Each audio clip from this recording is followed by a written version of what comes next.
Okay, this is a little video that I just wanted to kind of put out there, just a kind of little bit of ideas and concepts like on martial arts, so kind of in the vein of let's say Robert Smith, martial musings, thinking about like the bigger concepts going on in martial arts or the systems as a whole. Um, One thing that's kind of always struck me since I was starting like in the martial arts um, is the salutations and the initiation movements within the martial arts. They all have their own different um, salutations or initiating movements, but um, over the last maybe 5 6 years, I kind of started looking at these a lot more, and the creators of these systems and these methods and the mechanics behind them, because each martial art is different. There's various different mechanics behind each one of them. It's like a motor car. Like there's a difference between a Ford engine and a Ferrari engine. They're both a car. They both do roughly the same thing, but there's a difference in kind of performance or the way they're actually put together. And some cars, like let's say you had an assault like a vehicle or what's in an armored truck, is going to have certain attributes more so than let's say a Ferrari or a Bugatti. So they're they all service the same purpose, as in the defense of yourself and others, but the actual components which drive the system, or the concepts which drive it, are slightly different going from martial art to martial art. But what I wanted to kind of talk about first of all is just the difference in the salutations. So you might see, let's say in the Shaolin arts, this type of movement as the first salutation here.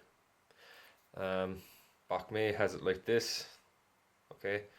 Um, what you what you tend to kind of see, let's say, going on, let's say when you're actually doing these particular types of movements, it's engaging part of the core. It's engaging this part of the body, these muscles going on. So let's say if you're doing, let's say, like a traditional Shaolin salute, there is a turn of the body and that push forward. That engages the neck muscles, the muscles going along the sides, the lats, the pectoral muscles, etc. So you're even finding, like, even from the very initiation of the art, you're learning to engage certain types of muscles and mechanics just by doing like a certain movement like this. Also, there's a commonality amongst some of the Asian arts.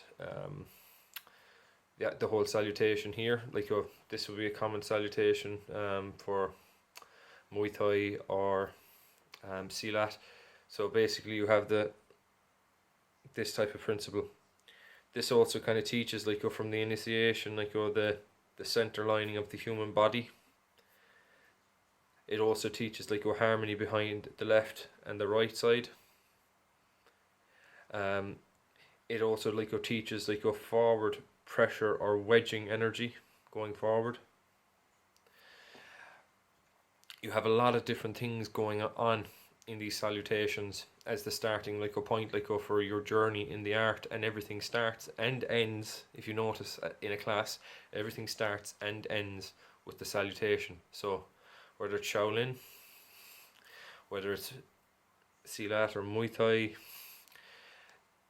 these type of like movements, there's layers and layers and layers of significance like behind them.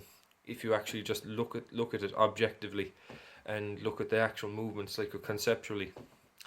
Another particular one, let's say from some of my friends, like going in karate, they have like the opening movement like a Rei, and then this type of movement. So you have the opening and then you bow. So this type of movement, this is even teaching, let's say, inner twisting, turning movement. So you have this type of like a defensive like a position, the catching of the hands, the pulling, and that's like with the turning out with the hands going forward. So you have a number of like different little vectors, like even if you're doing it like one-handed. So you're kind of teaching like pulling energy, catching energy, pushing energy down, going forward, once again forward or downward momentum, and these type of things can be used quite easily like for traps, checks, initiating movements like from a very close space. Other things like for example, I've seen like you're initiating movements in Kun Tao. You have here's this type of movement. So here, so you have roll over here, the draw back energy. This is activating the shoulder, the power between the shoulder blades, the lower back muscles, the ribs, or rib power energy. And then let's say you have whatever kind of like flows on like from that going on like thereafter. But if you're looking at it kind of like in layers, if you're talking about, let's say, conceptually in your art, what's going on, first of all you kind of have to look at, let's say, the mechanics of the actual salutation. So what muscle groups is it activating? Second, what principles or concepts it's actually activating in the movement like itself. And thirdly, overall, what techniques or tactics that are actually like inherent like within the salutation. As I said like earlier on, it's like the Shaolin salutation, that is a forward type of energy. This can be easily converted like if you're bowing, you're coming here, that's the turning of the waist, the rising power, turning over. So that can easily teach like from an initiation point, let's say like a deflection, where you're going turning bong sao, turning over, palm strike, palm check, or strike like you're going on to the person. Also it's teaching kind of, let's say, like side body movement. So you're going here, and you're also teaching coiling power, fan zi jin, which is overturning power. Now kind of moving on to kind of, let's say, some of my background in the kind of like the internal like martial arts that I have had the opportunity to practice with, Tai Chi, Xingyi and Bagua. My kind of exposure like that I have to them like hasn't been like as in depth as I possibly would have wanted, but it's given me an insight like into them. And there's a lot of different things like going on within like the initiation or qishir, which is the initiating postures within each one of these arts. Like for example, let's take like Tai Chi. You have qishir, which is the kind of, you normally see it as opening and then rolling down. So if you're looking at something, whether it's Yang style or some of the Chen style that I've had exposure to, if you're talking about, let's say, like the three energies, Peng, Ji, Lu, An. So Peng is kind of like an outward energy, Ji is kind of squeezing, Lu is kind of roll back, and An is press. So even within the initiation movement, qishir, which is just the initiating posture, you have Peng. So this is Peng, where you have like let's say that outward energy. I can't go into the full concepts of each like art, but it just gives you an outline.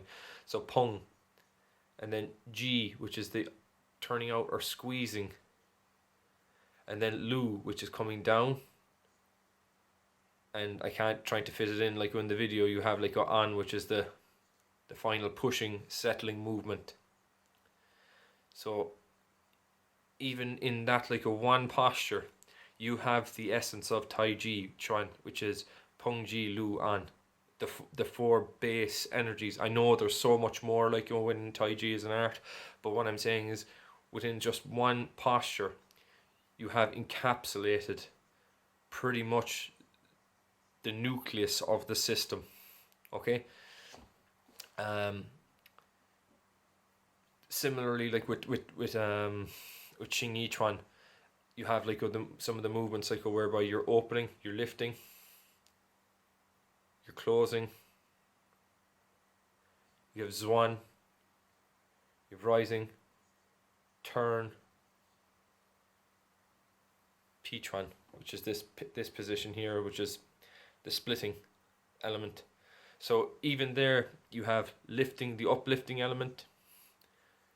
You have the pressing, contracting element. You have, if you go into it even further, the coiling element, where there's the style of Xing Yi I was taught. There's a coiling element going on around the waist. So you're here. Zhuan, which is the drill going forward, overturning with the hand, and then to the Pi Chuan position, or San Ti Shi, which is the three harmonies position or posture. Similarly, like with Bagua Zhang, which is the 8 diagram palm, you have something similar like going on there. So if you're talking about like the initiating move, one of them like which I would learn from single palm change is heaven palm, Tianzhang, which is the moving. Then you have like the coiling, flower hides under the leaf, and then you once again have like this kind of pressing, spiraling force going on.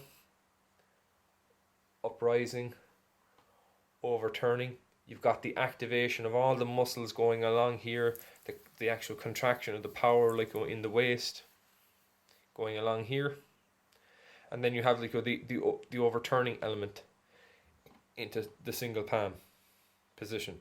So just from one thing, you have almost like the coiling, drilling energy which is going on. So you have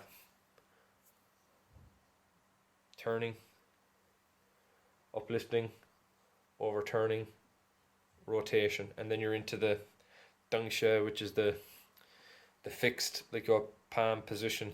It doesn't matter whether you go like to Tianzhang or which is heaven palm.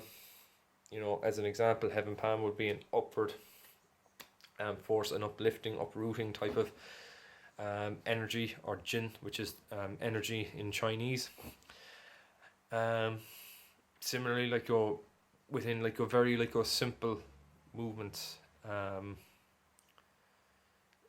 like for example, it's going kind of back, like going to Silat. My exposure like in Seni Salat Gayong, like one of the positions I go from or the hand movements from Bunga Tanjun, which is one of the first like flower forms within Seni Salat Gayong. You have like the opening movements, so you're having opening, coming out, bringing the hands in, overturning, 1, 2, 3, 4, around, and again to here. So even within that seems like a very kind of simple like a set of movements, but there's so many things kind of going on like within that's opening out. That can be opening out and coming down and cutting down someone's center line. That can be opening out, catching, and you've got a hook, underhook like here, catch the arm, break it, crank it, and you've hit it with the other arm. That can also be opening out, and you've got literally a catcher in the other arm, and then it basically a takedown. But just from these very simple movements, it's engaging so much of the core, so much of the actual the mechanics like of each like single art, whether it's like the Chinese arts I've just described there, Xing Yi, Bagua, Tai Chi, those initiating movements that you have like within each one of the arts. It's almost the nucleus or the jump off point for you to move into either your Taolu, your Kata, or your Juru, whichever like your style or formula like of martial arts like that you do follow. It's the start off point. It starts activating the muscles, the breath, the intention, all these things are actually contained like within the beginning movements like of each art. And I from just kind of some of my past experiences with my teachers. Every class would one of my teachers, PJ Bennis. One of the classes would start with Lohan Chuan, which is one of the forms, one of the Shaolin forms, and it would always end with Lohan. And there's different ways to play your forms as well. You can play them with a hard energy, you can play them with an aggressive energy, you can play them with a soft energy or a kind of a flowing energy. All of these different things, they're playbooks. They're like a textbook, it's like a manual. It's like, for example, if you wanted to build a website, you'd look up, let's say, like CHTML or JavaScript or whatever it is to build your website. It's the same with these hand movements and the kata or the taolu or the jurus or the forms or whatever, the kata. These are the starting playbooks or the starting reference materials for you to actually extract your preferences, or to extract the material that actually works for you, rather than, let's say, trying to make yourself adapt to the whole system. Take out of it, let's say, what actually suits you and your body type, because I'm a big guy. Monkey style and kind of more the kind of the agility based martial arts don't suit me. It doesn't suit my personal attributes. I can work on actually getting more agile, and I can work on it, but there's a difference between someone who is naturally or genetically gifted or predisposed towards a style that is agile and built for their body. So like with anything in life, whether it's music, interests, hobbies, people will gravitate to something that actually suits their attributes and their actual strengths. Not that we can't push ourselves to get better in certain areas, but some people will just gravitate to certain things. One of my favorite things is joint locking, because it suits me and I understand the mechanics of it, and it just works for me. But just getting back to the main kind of point of this actual whole talk is the idea that your beginning forms are the nucleus, and the actual initiating movements are the nucleus of the style that you're practicing. And it's worthwhile, just even for a day, just stepping back and just actually focusing on what are the actual attributes or the concepts or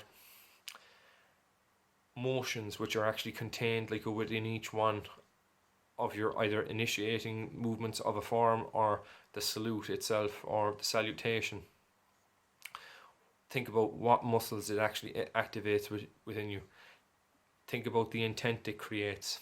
I know some of the Southeast Asian martial arts, when they're practicing or beginning or starting to practice a particular form, there's a certain mental intent that's actually built up before they actually practice a certain type of form or juru or particular art and I've seen some of this kind of crossover happen in the Chinese martial arts as well. When I was training at Wang Wei Yue in France, studying some Baguazhang and Xing Yi Chuan, I also got the chance to study with Wang Tun Ken for a couple of classes as well, just covering Xing Yi Chuan, the Wu Xing Chuan with him. But one of the things which Wang Wei Yue just kind of talked to me about is the visualization that goes on when doing any of the Bagua palms. The whole visualization of the intent or the actual energy that's actually been detailed in the actual palm. So your Qianzhang, which is your heaven palm, the thought of actually uplifting something to heaven, or having the strength or the power to lift something up to heaven, or to uproot someone of a considerable weight off the ground with that actual particular technique. And the actual the thought of this before you actually commence with the circle walking. I also I come back like to the idea like that I think that in some respects some of the ancient sages or martial arts masters, um, they knew a lot of different things about like how the human mind works, like even before the modern understanding of it, like NLP, etc. So